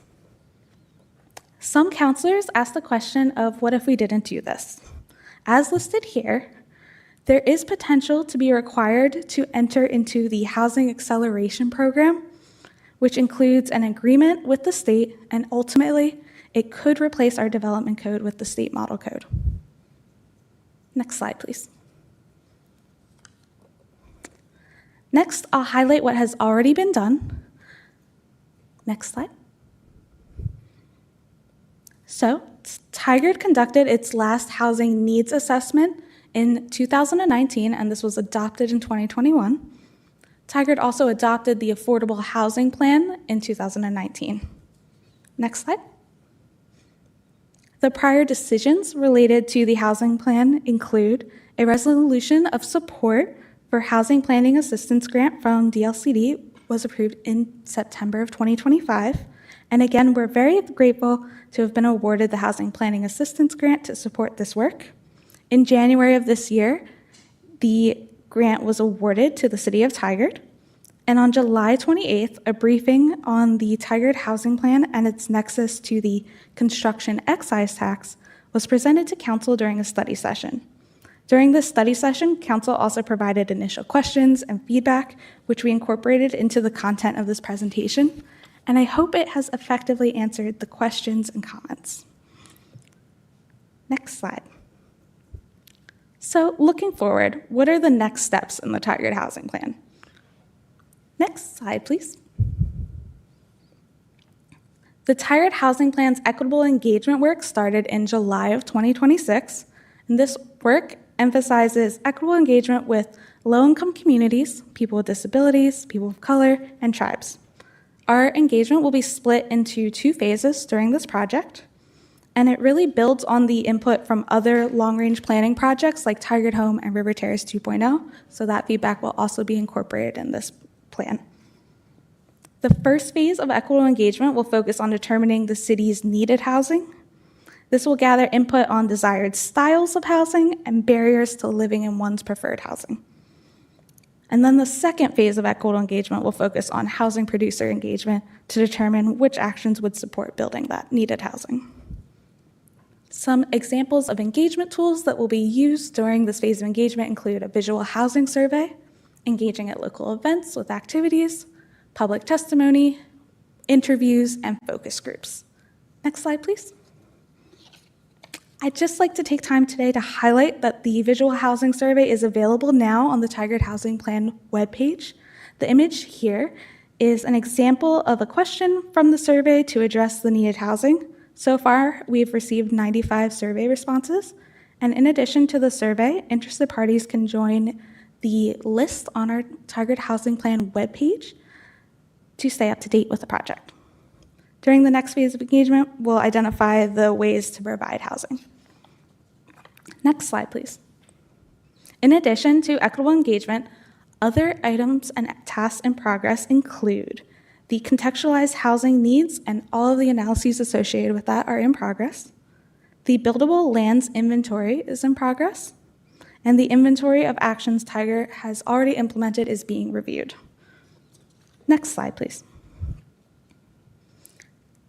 Shown here is a schedule of future council briefings where we hope to collect your feedback and direction throughout the project. Starting in fall, we plan to bring you the draft buildable lands inventory and the development ready lands inventory, as well as an equitable engagement summary for phase 1. In the winter, we hope to have provided a contextualized housing needs analysis results and the equitable engagement summary from phase 2, which is consulting with housing producers. And by spring, you will be able to see a draft housing capacity analysis and a draft housing production strategy, with the idea that we will complete this work by summer of 2027. Next slide, please. With that, this concludes my presentation introducing the Tigard Housing Plan, and I'm available for questions and feedback. Thank you, Housing Planner Miller, for your presentation. Councilmember, Councilor Shaw, please go ahead. Great, and thank you very much. Excuse me, my voice is impaired due to a cold, but thank you, Housing Planner Miller. Really appreciate the report. With regards to the contextualized housing need, the outcome that it states is needed housing. Is this based on data, or is it based merely on the surveys and engagement from the community? So it's anecdotal versus factual. That's my first question, and then I have 2 additional questions to follow up with. Hi, thank you for that question. So the start of the Oregon housing planning cycle includes a state allocation for the number of housing units that are assigned to each jurisdiction. There's a very complex methodology that goes into that, and I'd really be happy to have that discussion in a study session so we can really dive into the details behind that methodology. That total number that's assigned to the city of Tigard is then further divided into buckets by affordability. So there is quite a bit of robust quantitative data that backs up that state allocation. In addition to that, we'll also be looking at best practices when we are evaluating the needed housing, which again is really telling that story behind more than just that number, but what does that number actually look like to our community? Thank you. And so we were assigned a number, and my understanding is we're supposed to be looking at buildable land. So just the fact that we were assigned numbers of housing seems to me not representative of what our community needs, and that it was just a blanket statement from the legislature to assign a housing number. So it goes back to my question, what is really the data we have to show what type of housing we need? And you may be asking the state these questions, Trinity, but in addition, with the fact that HB 2003 was passed in 2019, we know a lot has happened between COVID, the state's reduction in manufacturing jobs, which has hit Tigard significantly, And so I'm wondering again, what type of data do we have that supports that we need a significant amount of housing and the number that the state has assigned to us without knowing what our buildable land looks like? And I'm happy if that Trinity is meant for a future study session, that's fine too. Thank you. Thank you, Councilor Shaw, and thank you again for clarifying and raising that question. I think that this would be best discussed in a future study session, just so I can pull up the analyses and show us the data that backs up that methodology, but I have noted that as well. So thank you again. Thank you. Thank you. Yeah, just follow up on that. I also have a question about any underlying assumption about those numbers, right? I mean, assumption could change over time. So just to tag on Councilor Shaw's request, so thank you. Council President Wolf. I think I'm the third to tag on, and thank you, Mayor and Councilor Shaw, for the questions, because my curiosity really is, I look forward to a study session to really understand how the state does that, because my question is, how is it defined for us that we build more apartment complexes before, as opposed to create opportunities for housing that could be purchased and really promote home ownership. And so I really look forward to an opportunity to dig in that. And again, the fact that we're looking at 2019 and so much has occurred. And I'm also just curious with neighboring communities, right? I'm just curious to kind of benchmark some of maybe our like cities, our neighbor cities, what are they defined as by the state? What is required for them to build? So anyway, thank you. Councilor Schlack.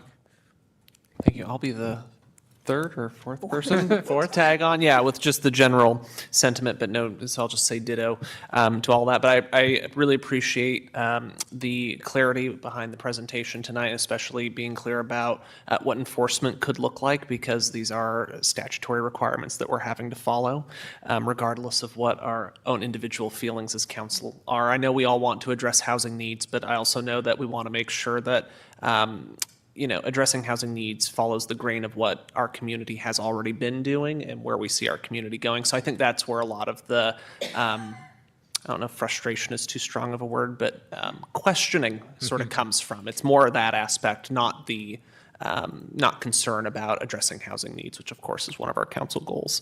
To that end, I would like to have more study sessions on it, just because this is a really complicated matter and something that many people in our community are concerned about. I think there's plenty of opportunities. I appreciate all the opportunities for council to weigh in, especially on what potential actions could look like, since we will, under Oregon law, be required to adopt some plan to address housing needs. And also, I think the more we talk about it now, the more this could impact potentially our legislative agenda for 2027 if we wanted to pursue technical fixes as part of the long session next year. So that's something I'd like to make sure we're aware of, since we'll be having those discussions in the coming months. Thank you. Councilor Robbins, please go ahead. Thank you. I agree. The legislative agenda is actually a very good point, and I agree with the same thing about the other numbers. I have a more specific question. The housing survey is now open. You said you have 95 respondents. So we have a little over 55,000 people living here. So what level are you expecting to get for the survey, and what level is sufficient? And if those maybe are or aren't the same. So.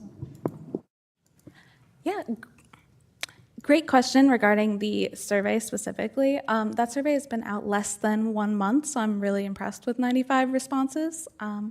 I would like to see a minimum of 150 responses, so we've made significant progress already. It will be open through October as we're doing these other engagement opportunities. Just a quick follow-up. Is it available in languages other than English?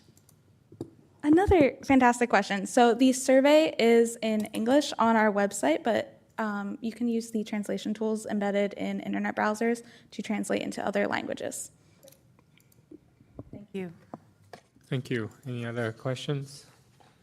All right. So you got our questions. All right. Thank you so much. Thank you. Have a great night. Yeah, you too. All right, next item on agenda is Economic Development Strategic Plan update, and we have our Community Development Director Kirkman to provide the staff report.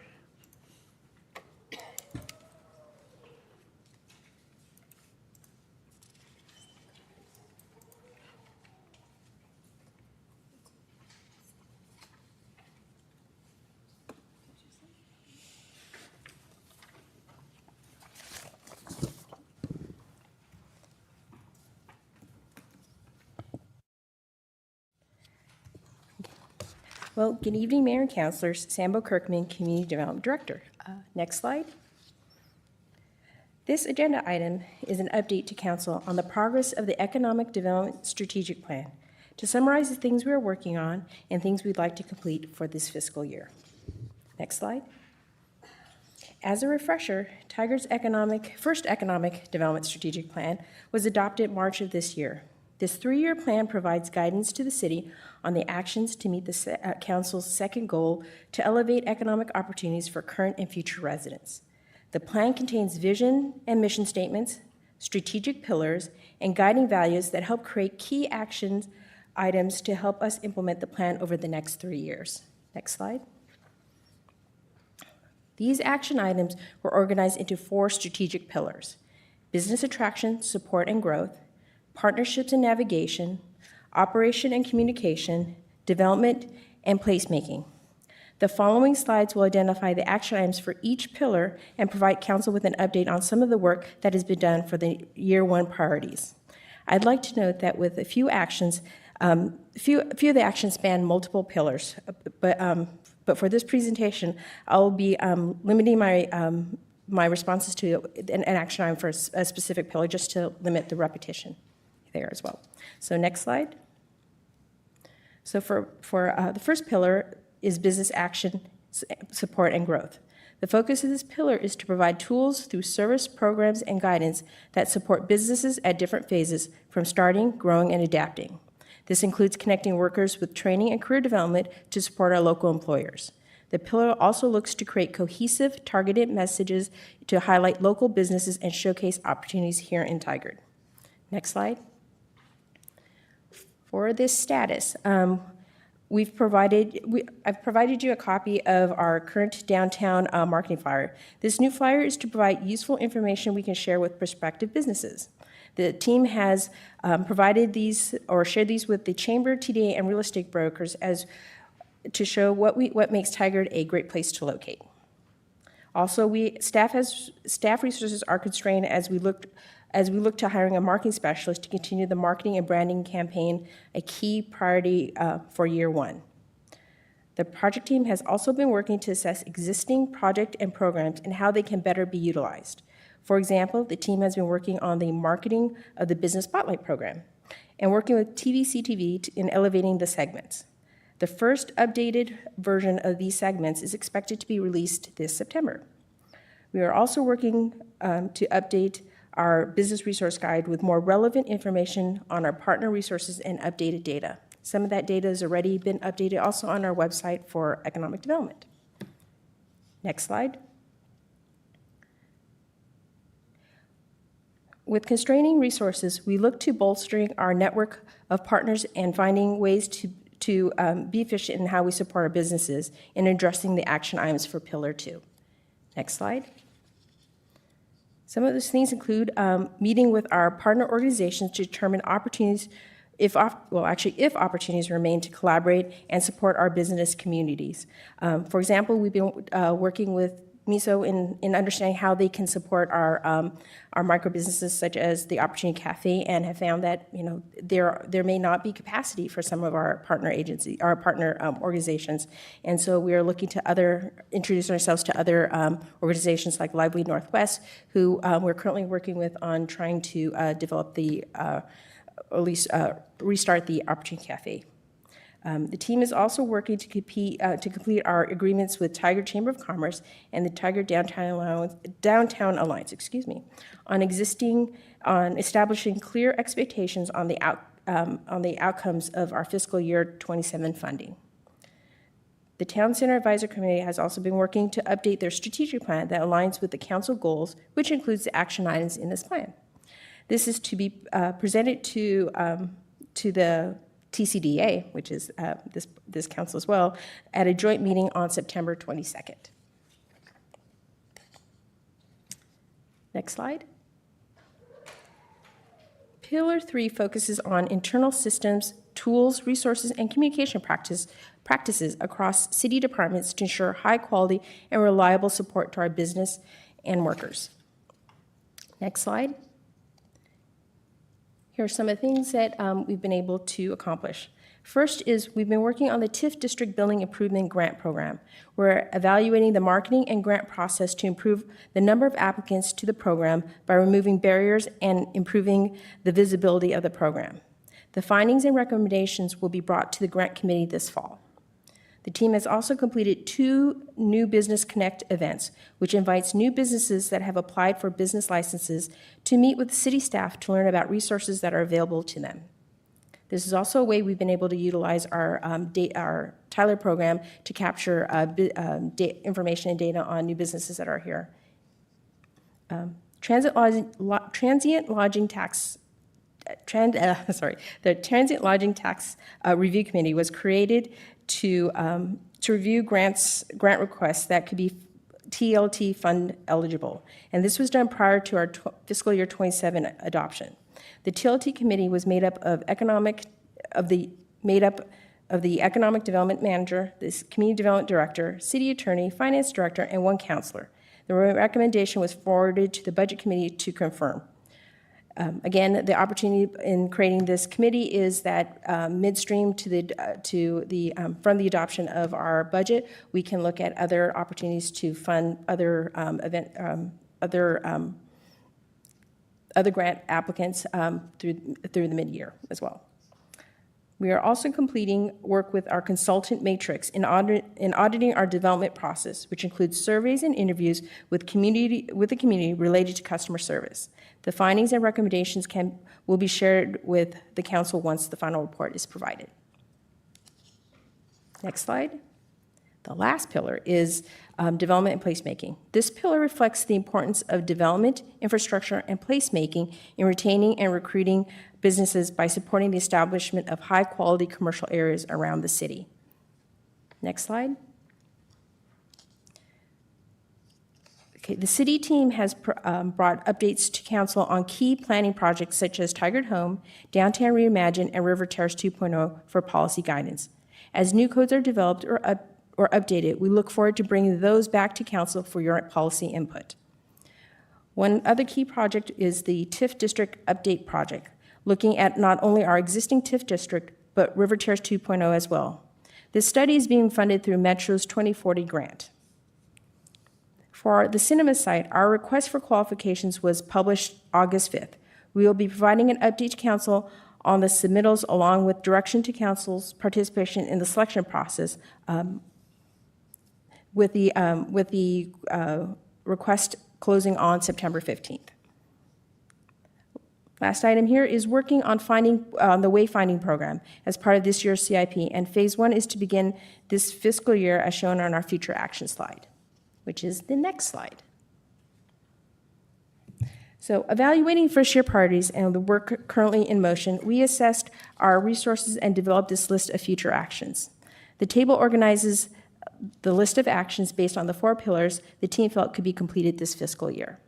And this kind of concludes my presentation and what I'm hoping I can capture as comments that the council may have for our team in determining what the work plan should look like for the remainder of the fiscal year.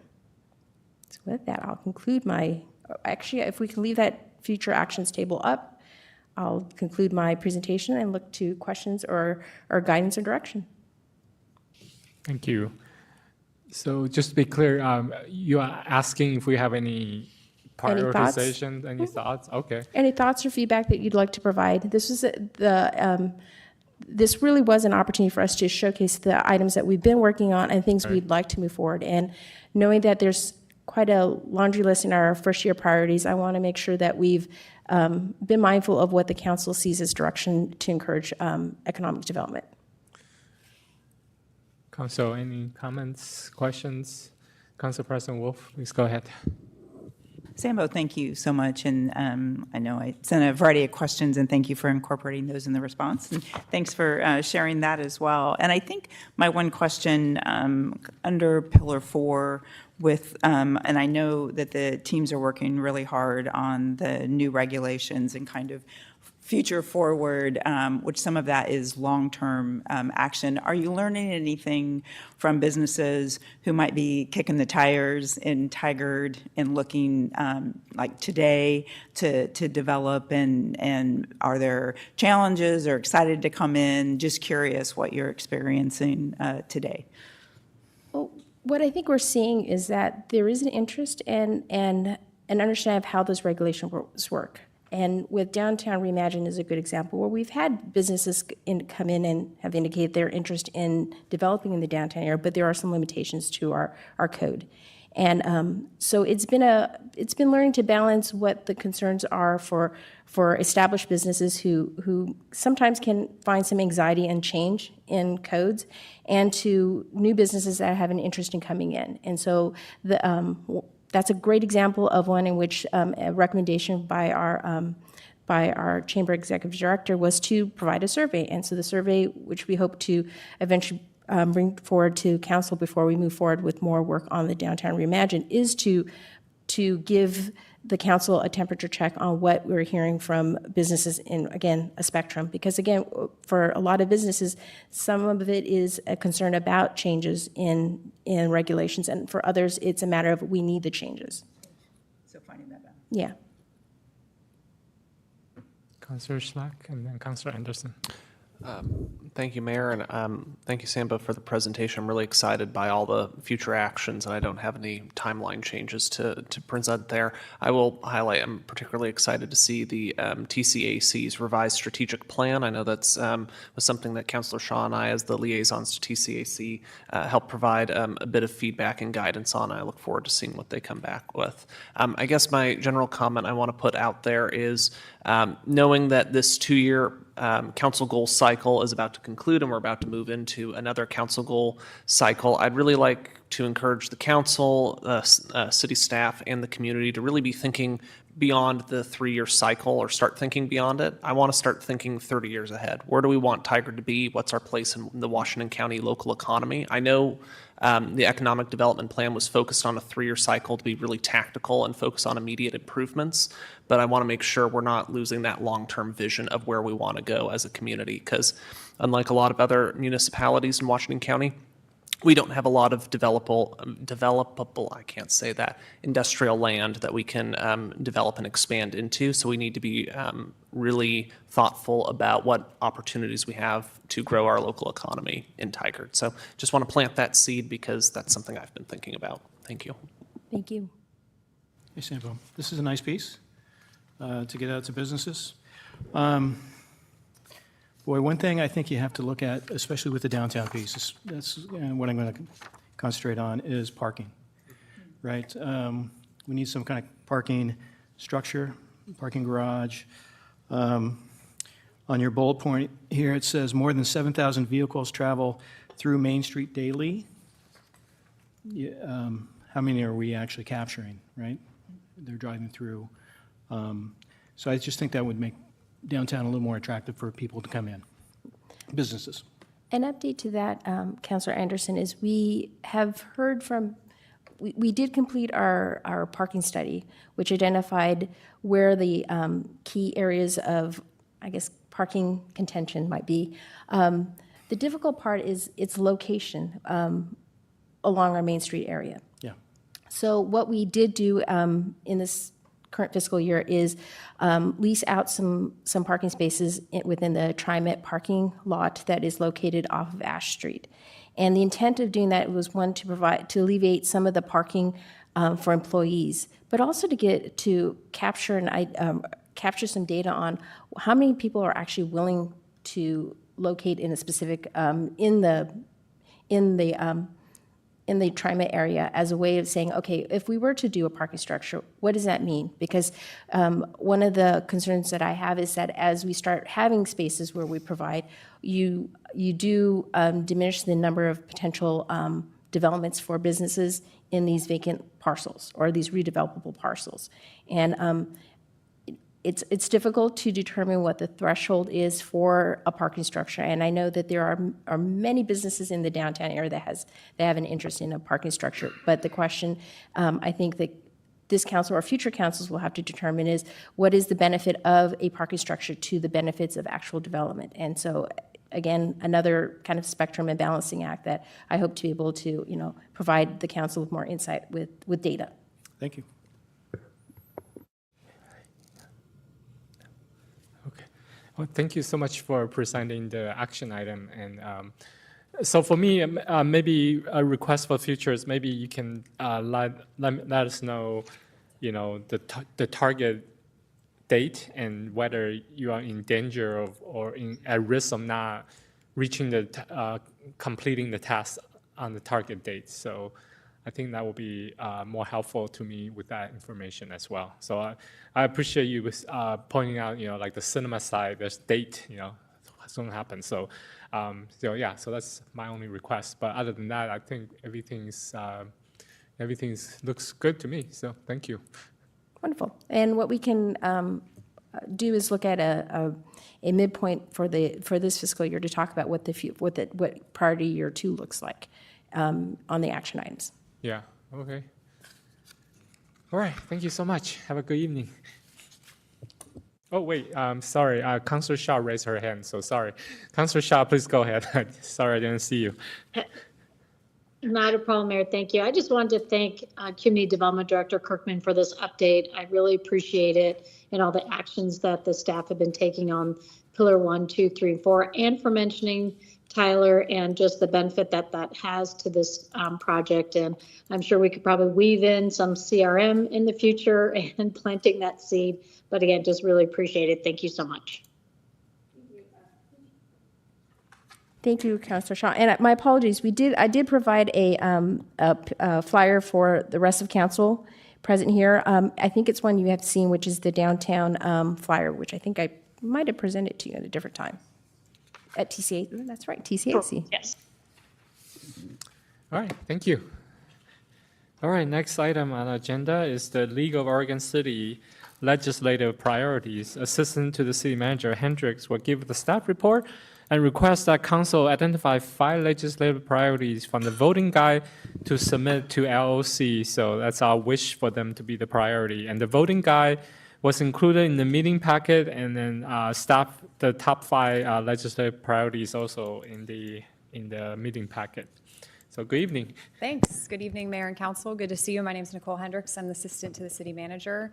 So as the Mayor stated, I'm here tonight to ask the Council to consider selecting 5 legislative priorities from the League of Oregon Cities voting guide that will help the League, also known as the LOC, determine what priorities to focus on for 2027. The voting guide is attached in your meeting packet and includes 27 possible legislative priorities that were developed by several policy committees of the LOC. Each city may vote on the top 5 issues that they're interested in and submit those to LOC. LOC is asking for submittal by September 25th, so there's some time. The Tigard professional team and our state lobbying firm CFM Advocates recommend 5 legislative priorities for your consideration and included a brief justification for each of those in your meeting packet. Those top priorities include clarity around public meetings law, given recent Oregon Government Ethics Commission rules, and then legislation to help clarify those rules. And so those conversations continue. Full funding and streamlining for housing production. So again, given recent legislation and pacing of that legislation, it's made it difficult for staff to meet statutory requirements and then still continue to be innovative in the housing space. We also listed targeted prevailing wage changes, which are impacting the feasibility of affordable housing and complicating our public-private partnerships. And we also are recommending a 2027 transportation package. So that would help support efforts to fully fund Holland Boulevard jurisdictional transfer, which we've been working on for some time now, and also support public transit agency, public transit services. And then the last one was infrastructure funding, specifically with waste and wastewater to address infrastructure needs for housing development and also provide funding for managing PFAS, which stands for something scientific that I won't be able to list for you right now. I'll have to get back to you on that. But they're also known as forever chemicals. And they are, difficult to manage. And so we're looking for funding support for that. So staff provided some additional priorities on the meeting packet that were also of interest, just didn't make that top 5 recommendation. And then council can choose to accept any of those, or you can choose your own. So really just looking for your guidance on the top 5, and I'll hand it back over to you, Mayor. Are those recommendations ranked or just? Yeah, they're in order. Yeah, in order of importance. Yes. Okay. So let me start. Who wants to start? Councilor Anderson, are you okay with the ranking and the selection of the 5 out of 27? Or are there anything else you would have done differently?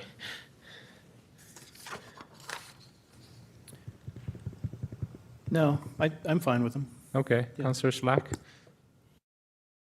I recognize I'll probably be in the minority on this one.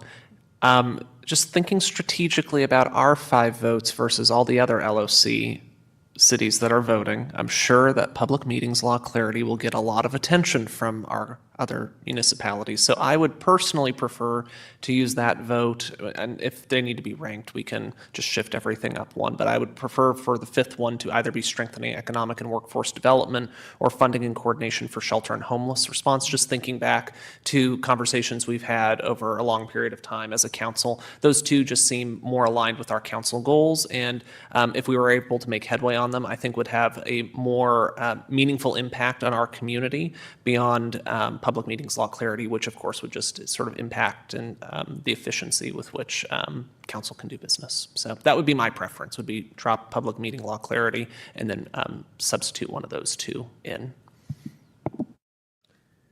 Councilor President Wolf? Thank you, Nicole. And I was just processing Councilor Slack's kind of strategy. And while I agree with it, I also think there's value in very consistent, large and broad support to say public meeting laws is currently not working and that City of Tigard agrees. So I wouldn't necessarily agree, but I did give pause, especially around the shelter and homeless response. I do think other associations are going to hit workforce development pretty hard. That may not be League of Oregon Cities, but I think that will be a priority.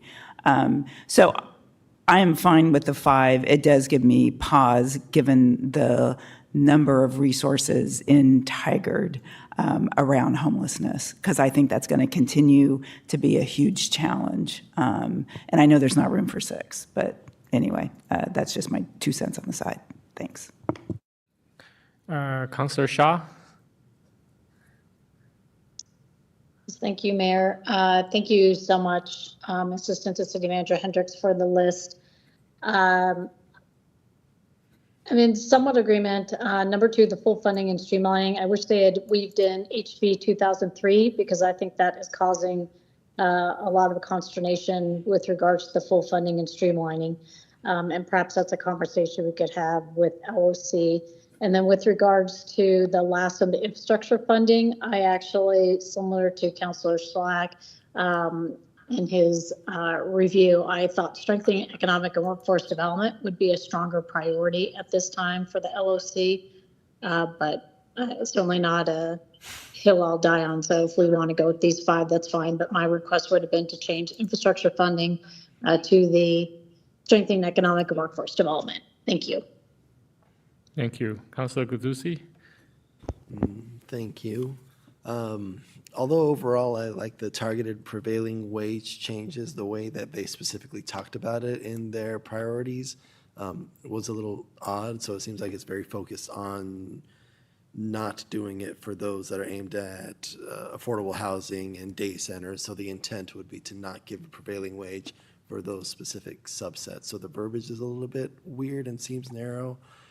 So if we were to choose one thing, I think that is a really narrow thing, and I would prefer to switch that with actually maintaining local control of the safe, modern right-of-way, but I'm clearly in the minority. But, yeah. Councilor Robbins? Overall, don't mind the priorities. I think they're fine.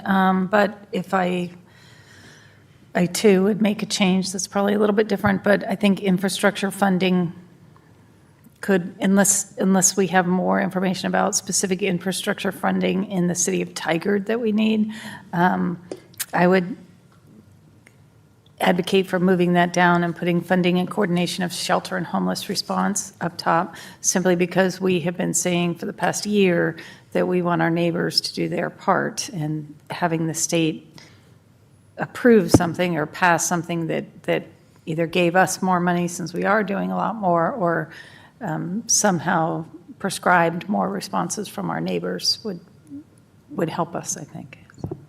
But again, I think we all have like one little thing that we're wanting to change, and no one is naming off the same thing, so.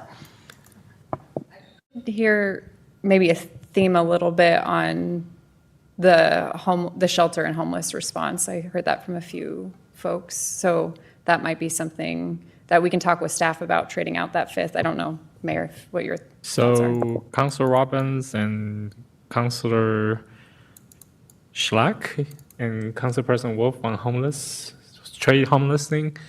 I would support Councilor Robbins' suggestion of dropping the fifth and bumping up that. So thank you, Councilor Robbins. Any part? Yeah, I see hand nodding. All right, so we're okay with public meeting law, housing production, prevailing wage changes, although Councilor Guzzi doesn't like it, 2027 transportation package, and then the fifth one will be funding and coordination for shelter and homelessness response. Councilor Schlack? Yeah, and I'm fine with that, but I guess I just want to ask staff just because obviously there was some thought went into it. I just want to make sure I understand that trade-off, because I know which one I would have taken off differently. So I just want to make sure you have that opportunity. And I can follow up with the team too and have some conversations before we make a submittal, and just follow up and make sure we're all on the same page, and that staff's in agreement. And we can follow up too with the league and see about verbiage. If things are too specific and we want them broader, it's not too late to have those conversations too, so. Yeah, we're okay with the top four, so Yeah. just see, please check with staff to see if switching out the fifth one with homeless will be will there be any concerns or policy consideration? Oh, okay? Yeah. All right, thank you so much. Thank you. Okay. All right, so we don't have non-agenda items, so next item will, the Tigard City Council will go into executive session to discuss the performance of public official under ORS 192.6602I. All discussions are confidential, and those present may disclose nothing from the session. Representatives of the news media are allowed to attend executive sessions as provided by ORS 192.6604, but must not disclose any information discussed. No executive sessions may be held for the purpose of taking any final action or making any final decisions. The Tigard City Council will adjourn at the end of the executive session. Good night, Tiger.